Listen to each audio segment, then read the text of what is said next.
Bonjour et bienvenue dans ce nouvel épisode du podcast Au fil du yoga. Aujourd'hui, je souhaiterais aborder le thème du détachement. Tu dois te détacher de tes passions, de ce qui se passe dans ta vie afin d'être apaisé. Le détachement est effectivement un des fondements de la pratique du yoga. Vous le retrouvez dans la philosophie du yoga, vous le retrouvez également dans le bouddhisme. Et d'ailleurs, à ce sujet, hormis les causes, le constat est le même. Se détacher.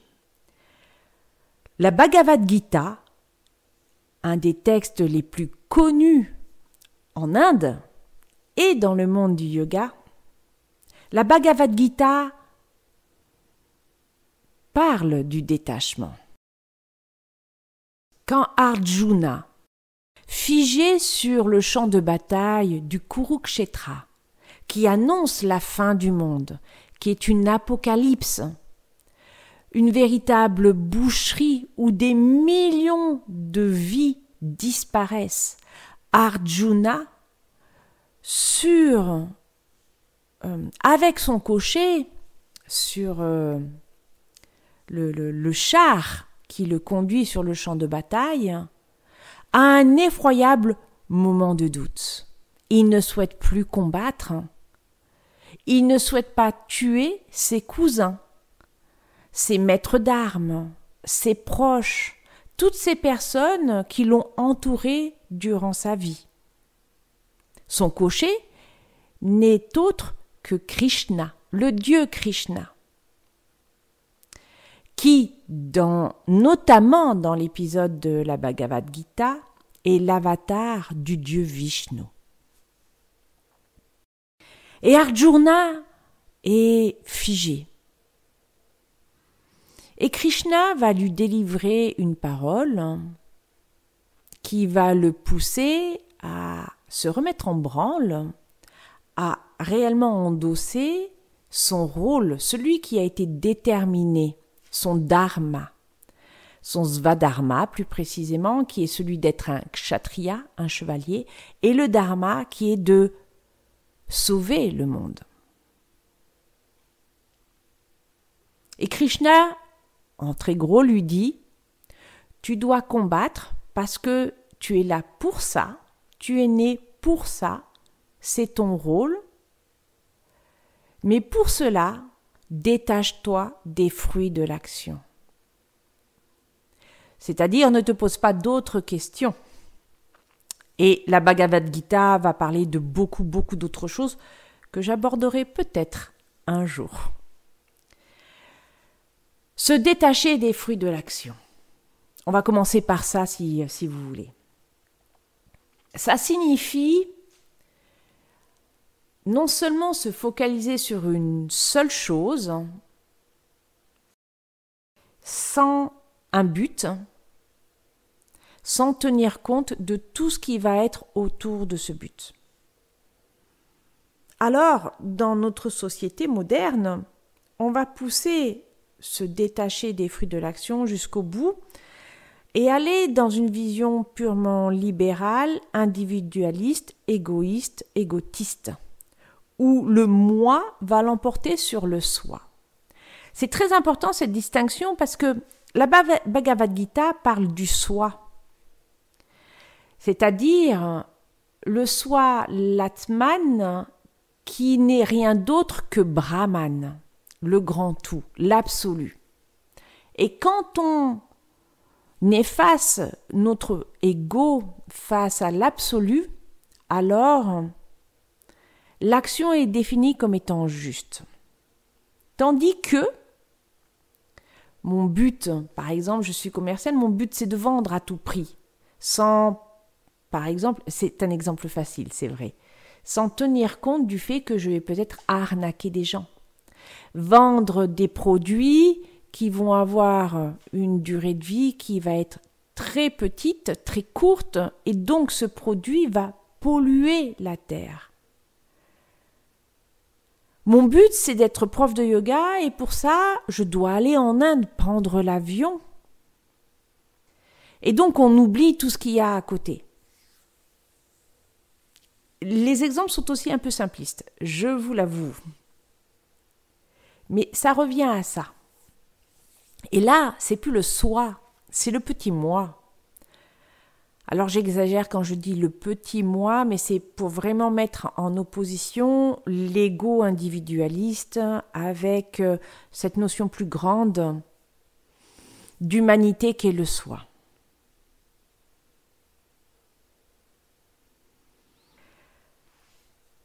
C'est la première chose. Dans les Yoga Sutras de Patanjali, on ne parle pas du détachement des fruits de l'action, mais on va parler du détachement que l'on va par exemple traduire par Vairagya. Parce que cette notion de Vairagya que vous retrouvez dans le premier pada des Yoga Sutras, le premier chapitre, le Samadhipada, dans le sutra numéro 15, Drishta Anushravika Vishaya Vitrishnasya Vashikara Samanya Vairagyam. Vairagyam, c'est le lâcher-prise, le non-attachement. C'est pour ça qu'on parlera aussi de détachement, la liberté à l'égard d'eux. Et ce dont parle Patanjali dans ce premier pada, c'est se détacher des gunas grâce à la conscience du soi. Rappelez-vous, les gunas, ce sont les trois gunas, ce qu'on va appeler les trois principes, sattva, tamas et rajas. Se détacher des gunas, c'est se détacher de la matière dynamique et créatrice, du mode de la lumière et de l'équilibre, du mode de l'énergie motrice et de l'activité mentale, et puis également de l'inertie physique et psychique. Juste un aparté sur sattva. Souvent, vous entendrez, moi-même je l'ai utilisé, vous entendrez ce terme de sattvique quand on va parler d'une personne. Par exemple, un gourou est sattvique parce qu'il dégage de la lumière. Mais en fait, les Yoga Sutras de Patanjali, pour arriver à Samadhi, il faut aller au-delà de sattva. Il n'y a plus du tout de principe. Pourquoi ? Parce qu'au tout début de la création, j'allais dire de la création du monde, on a d'un côté Prakriti, on va dire la matière, je schématise, la matière et Purusha qui est la conscience pure. Et là, il n'y a pas de gunas. Et tout d'un coup, où il y a plutôt un équilibre parfait. Et tout d'un coup, Purusha va aller à la rencontre de Prakriti. Et là, les gunas vont complètement être chamboulés et il va y avoir un déséquilibre. Et tout le yoga, pour revenir à Samadhi et à cet équilibre parfait, c'est de tout remettre en équilibre et de faire ce que nous, petits humains, on se détache des gunas. Si vous voulez, en Ayurveda, et là vous pouvez déjà aller réécouter le podcast que j'ai fait sur un peu d'Ayurveda. Le sattva, tamas et rajas, c'est l'application dans les doshas. Et on vous dit qu'on est avec un certain équilibre de nos doshas, qui n'est pas forcément un équilibre sattvique, c'est-à-dire sattva qui va être exponentiel, mais c'est un équilibre entre les trois doshas. Et cet équilibre, c'est l'équilibre de votre santé. Et souvent, quand on est malade, c'est qu'il y a un déséquilibre. Le pendant sur le champ de bataille du Kurukshetra, de la Bhagavad Gita, c'est qu'il y a eu un déséquilibre. Il y a eu un déséquilibre dans ces gunas si on regarde, si on applique ça à chacun des protagonistes de cette histoire. Vairagya, le non-attachement. C'est très intéressant parce que on nous dit souvent, pour réussir telle chose, détache-toi. Alors, je me souviens que quand j'ai fait ma première formation de prof de yoga, enfin mes premiers 200 heures, c'est quelque chose qui heurtait parce que on était beaucoup de femmes avec des enfants. Et en fait, on l'a tout de suite compris comme étant se détacher même de l'amour que l'on a pour ses enfants. Je ne pense pas que ce soit exactement ce que demande les Yoga Sutras. Il n'est pas question de se détacher de l'amour de ses enfants parce que c'est là. Se détacher, par exemple, de ses enfants, c'est en fait, après les avoir élevés d'une certaine façon, les laisser libres de vivre leur vie. C'est ça le détachement. Dans l'exercice du yoga, c'est donc se détacher des gunas pour revenir au soi, c'est-à-dire dépasser ahamkara, le principe de l'individualisation, donc de ce qui fait que moi je suis moi et toi tu es toi, le principe de l'altérité. Ce détachement doit permettre la mise en place de quelque chose de stable. De l'immobilité, mais également la reconnaissance que nous sommes attachés à certains principes de la vie. Et dans son deuxième chapitre du Sadhanapada dans les Yoga Sutras, Patanjali explique que, et c'est le sutra numéro 3, que les causes de souffrance sont l'aveuglement, le sentiment de l'ego, le désir de prendre, le refus d'accepter, l'attachement à la vie. Le désir de prendre, le refus d'accepter, l'attachement à la vie. Ça laisse déjà supposer que derrière tout ceci, il y a ce qu'on appelle des désirs. Et dans son sutra numéro 5 du deuxième pada, l'ignorance de la vie, de la réalité, c'est prendre l'impermanent, l'impur, le malheur, ce qui n'est pas le soi, pour le permanent, le pur, le bonheur, le soi. C'est pour ça que je vous disais aussi qu'il y a des proximités avec le bouddhisme, sauf que le soi n'existe pas en bouddhisme, mais il y a la question de l'impermanence, qui est très, très, très importante, ainsi que les notions de désir, le désir de prendre, parce que c'est lié à la mémoire du plaisir, le refus, c'est la peur de mourir ou de souffrir, l'instinct de conservation, lié au sentiment que l'on a de son importance, même chez des gens qui savent. Alors, le détachement de soi, le détachement des fruits de l'action, comment est-ce qu'on peut y arriver dans sa vie? Forcément, moi, je vais vous parler sous le prisme du yoga, de la pratique du yoga telle qu'on la connaît actuellement, c'est-à-dire dans les asanas, mais pas que. Je me souviens aussi que quand on a arrêté, quand on a fini cette formation de professeur, donc on a eu une attestation selon laquelle on était des professeurs de yoga, on est souvent porté par une espèce d'énergie un peu particulière, assez béate, où on veut absolument tout appliquer, et où en définitive, on ne voit pas tout à fait la réalité, ou parce que l'on veut plier la réalité à ce qu'on nous a appris.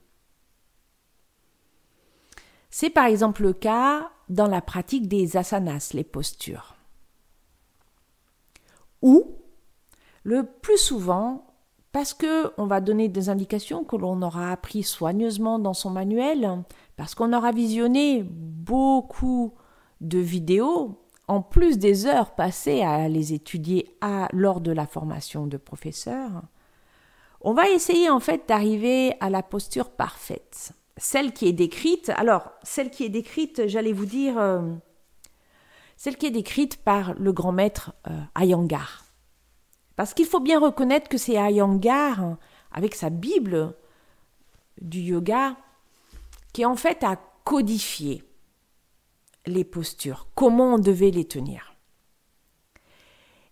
Il a mis en place un style très particulier, l'Iyengar, le yoga Iyengar, où il explique, et je le rappelle parce que c'est important, que c'est la maîtrise des asanas qui permet d'aller vers pranayama.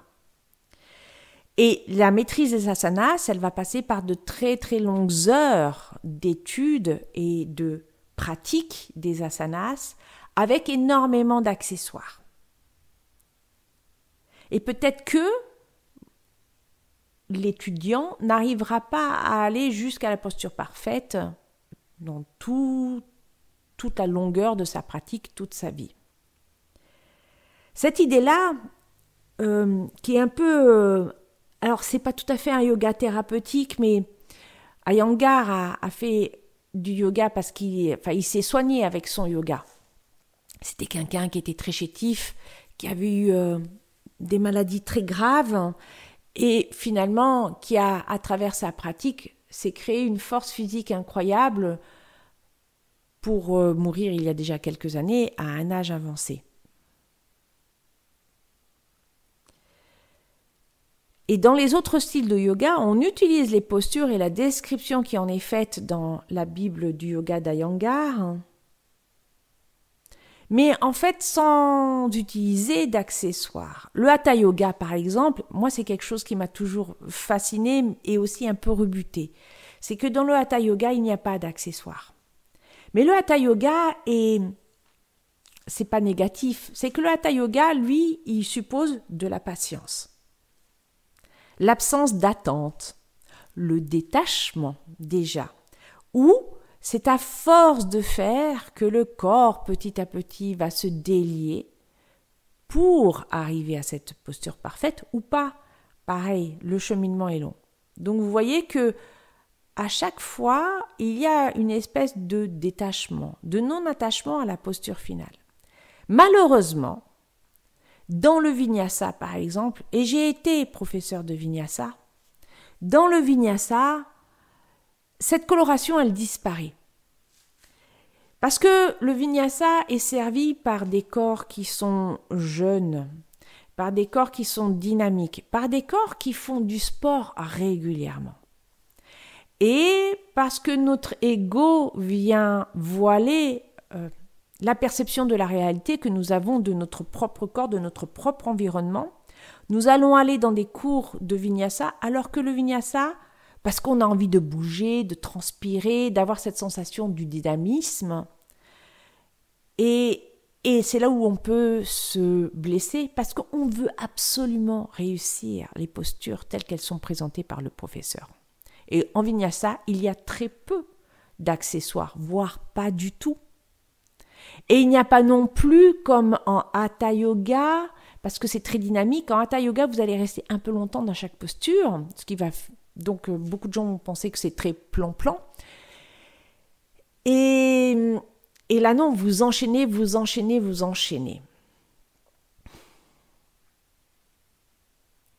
Et beaucoup d'élèves en vinyasa ont cette attente de réussir la roue, de réussir le poirier,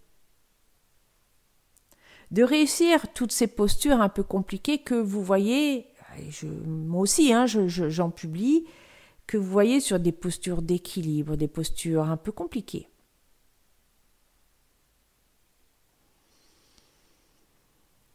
Le détachement, l'explication du détachement dans les cours de yoga, mais aussi dans votre vie, c'est en fait de cultiver la patience et de ne pas souhaiter arriver à triompher dans une posture. Parce que quand vous avez maîtrisé cette posture, en fait, ouais, chouette, vous allez être content. Il y a cette fierté qui monte et c'est pas négatif, loin de là. Parce que c'est ce que je dis à mes élèves, éprouver de la gratitude par rapport à ce que vous avez réussi, parce que c'est vrai, on juge toujours, et on juge toujours de façon négative. Ah, j'ai pas réussi à tenir longtemps. Ah, je suis pas complètement montée dans ma roue. Ah, j'étais contre le mur. Donc, c'est cultiver une posture qui n'est pas parfaite.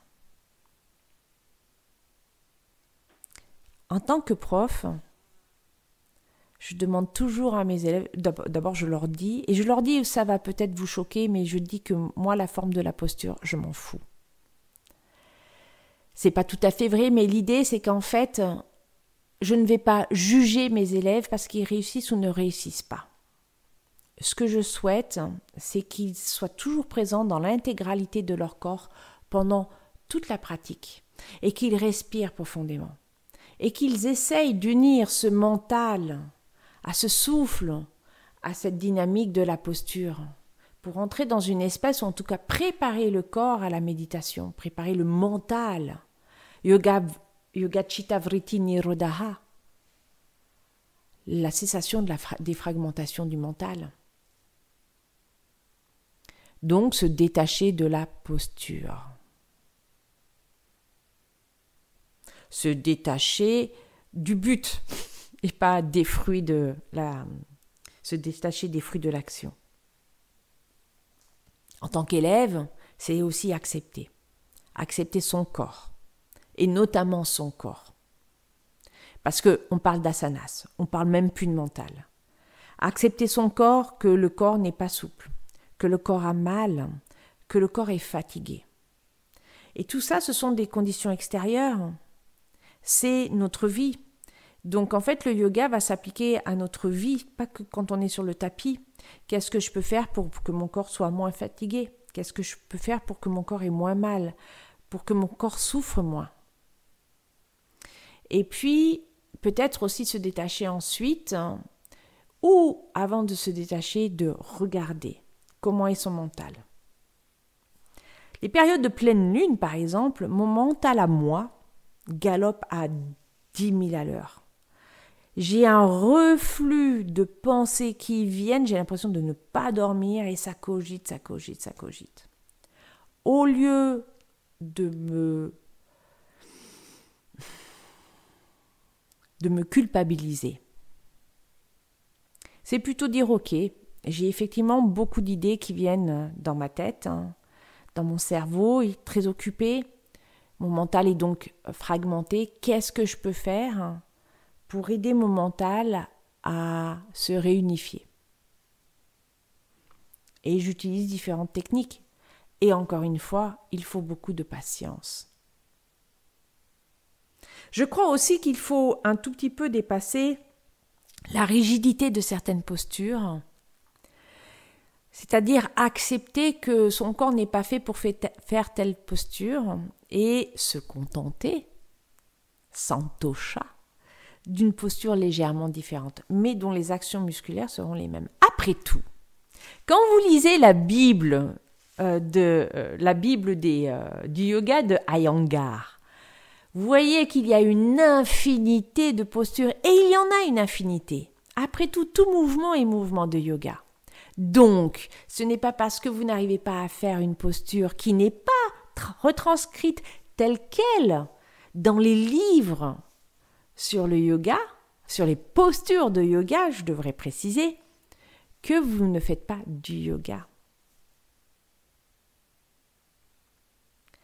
Le détachement, c'est également un moyen pour arrêter la fragmentation du mental. Et il y a plein de techniques. Le souffle va aider à se focaliser. Vous allez avoir pratyahara. Réécoutez mon précédent podcast à ce sujet. Et tous les podcasts sur en fait l'étude de l'Ashtanga Yoga de Patanjali, le yoga en 8 membres.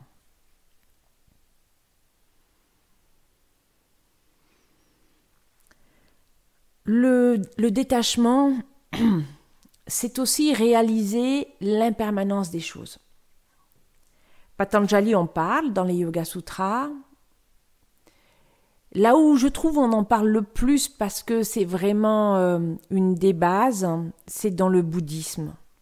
Mais n'oubliez pas une chose.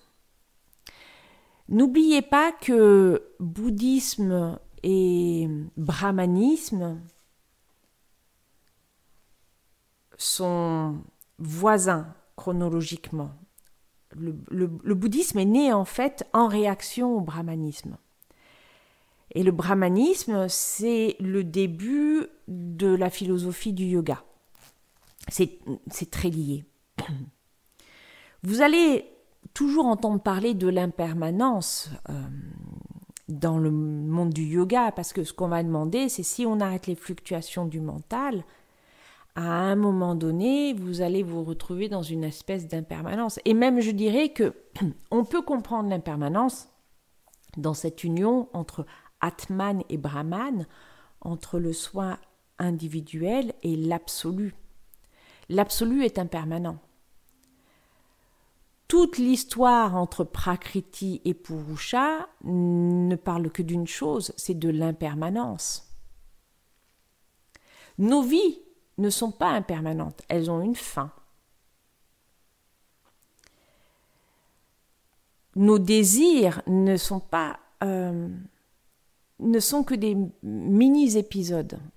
Pourtant, ce sont ces mini-épisodes qui nous bousillent un peu la vie, qui nous prennent un peu la tête. Je veux ci, je veux ça.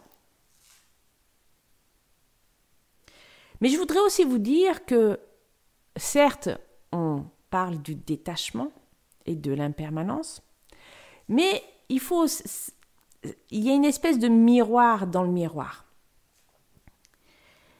Parce que le yoga a aussi ses dérives. On nous demande de nous détacher, de prendre du recul, et pour autant, ce sont peut-être les yogis qui sont le plus attachés. Parce que on confond beaucoup de notions, et quand vous suivez, par exemple, alors je parle beaucoup pour les profs de yoga, c'est plus facile puisque j'ai ce regard-là. Vous allez souvent lire, par exemple sur les sites internet des profs de yoga, je fais du yoga parce que mon dharma, mon but ici, c'est de partager, d'aider les femmes, d'aider les personnes âgées. Je suis guidée par un principe intérieur. Pour être très honnête, je me suis pris la tête en essayant de comprendre ce qu'était mon dharma pour pouvoir l'écrire. Qu'est-ce que c'est? Pourquoi est-ce que je suis sur cette terre?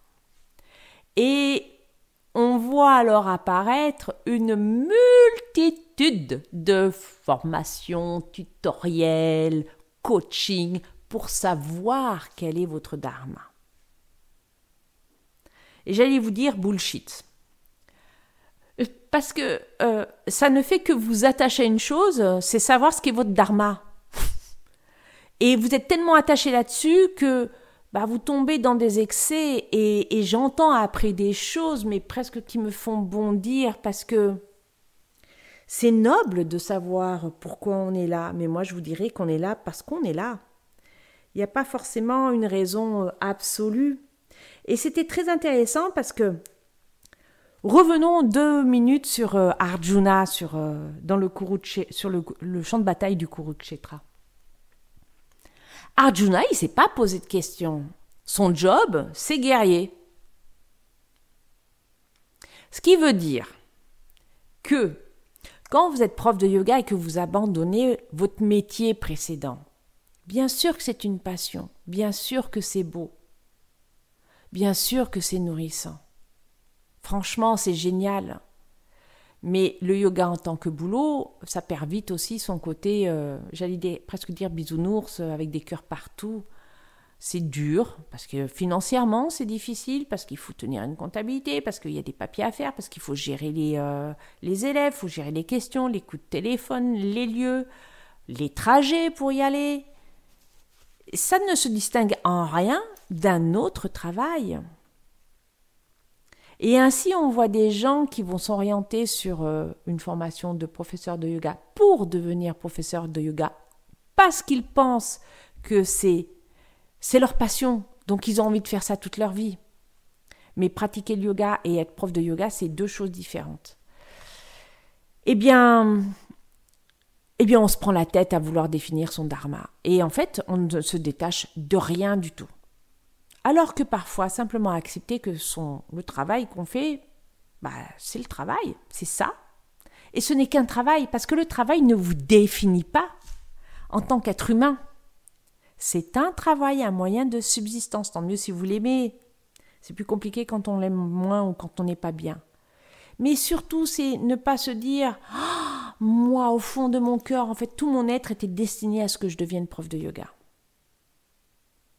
Se détacher. Le détachement va aussi apporter, et c'est en lien avec la notion d'impermanence, à l'équilibre et au silence. Je vous renvoie à l'épisode précédent sur le silence et l'espace. L'équilibre, on en a parlé avec les gunas, même si les Yoga Sutras de Patanjali demandent à dépasser, même sattva, où il n'y a plus de gunas du tout. Cet équilibre, c'est l'équilibre que vous allez éprouver dans votre vie. Encore une fois, il y a des moments dans votre vie où vous allez vraiment vivre tout cela avec beaucoup de détachement. C'est-à-dire que vous allez percevoir que vous avez un espace entre ce que vous observez et vous. Sans partir à fond la tête dans ce que vous observez. Par exemple, en yoga, dans les postures, c'est quand vous êtes en capacité de sentir tout votre corps, de sentir qu'il y a quelque chose qui ne va pas. Par exemple, vous avez mal quelque part, ou il y a une émotion qui monte. C'est de vous en détacher. C'est-à-dire, l'émotion, elle va monter. C'est pas parce que vous vous mettez à pleurer que vous n'êtes pas détaché. Ça sort, c'est tout. Mais sans commentaire, sans culpabilité, sans se poser des questions. Mais pourquoi est-ce que j'ai pleuré? Pourquoi est-ce que j'ai mal? Juste observer. Se détacher, c'est ne pas être uni à la chose. C'est prendre de la distance. Idem avec le mental. Avec ce mental qui galope, avec ce mental qui juge aussi. Et justement, c'est d'essayer de prendre de l'espace avec le jugement. Et petit à petit, le jugement, il va perdre de son intensité. Ça ne veut pas dire que tout le monde, il est beau, il est gentil. Ça veut juste dire que vous êtes en capacité de lisser en fait les émotions. Beaucoup diront, mais moi j'ai envie de vivre mes émotions. J'ai envie de vivre mes pleurs, parce que si je me rends compte que je suis triste, quand je vais être heureux, je m'en rendrai d'autant plus compte. Eh bien oui, parce qu'il y a un tel gap entre les deux que vous dire « Waouh, c'est génial !» Une espèce de miroir inversé, vous dire « Ah oui, comme je viens de très loin, je suis très heureux. » Ou en tout cas, cette sensation que c'était très loin. On peut être très heureux sans pour autant être dans l'extatique, dans l'extase complète, parce que la redescente, elle est tout aussi profonde. Donc, c'est une façon de voir les choses. Le yoga vous propose une façon de voir les choses, une façon aussi de gérer ses émotions. Donc là aussi, j'ai enregistré à ce propos. En fait, tous les podcasts se soutiennent les uns aux autres. Enfin, une dernière chose. Le détachement, ce n'est pas quelque chose de facile. Vous pensez y être arrivé et boum, vous retombez. Le détachement suppose beaucoup de patience, même en dehors du tapis de yoga, dans la vie de tous les jours. Et je dirais que même quand vous, tout d'un coup, il y a quelque chose où vous vous mettez en colère, vous hurlez, vous détestez quelqu'un, ça dure 2 minutes. C'est comme ça. accepter que ça a explosé, ou accepter ce côté, cette émotion négative, ce sentiment négatif, cette pensée négative, et revenez juste en retrait et redétachez-vous de cette émotion. Comment réussir à se détacher? Il n'y a pas de formule magique.